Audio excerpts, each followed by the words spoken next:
DYSP ಕಚೇರಿಯಲ್ಲಿಯೇ ರಾಸಲೀಲೆ ನಡೆಸಿರುವಂತಹ video ಒಂದು ಇದೀಗ viral ಆಗಿ ಸುದ್ದಿಯಾಗಿರುವ ಘಟನೆ ಮಧುಗಿರಿಯಲ್ಲಿ ನಡೆದಿದೆ.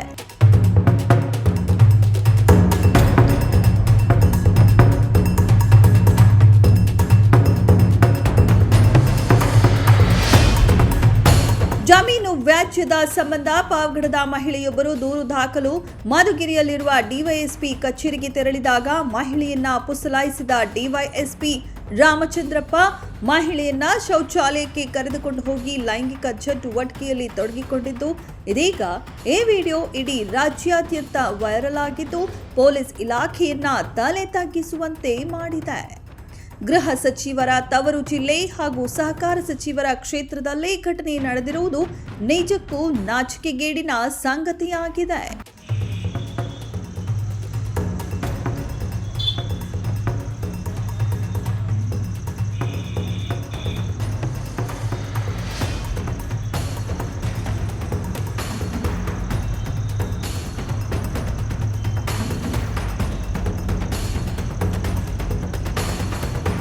ಅನಿಲ್ ಯಾದವ್, ಪಾವಗಡ.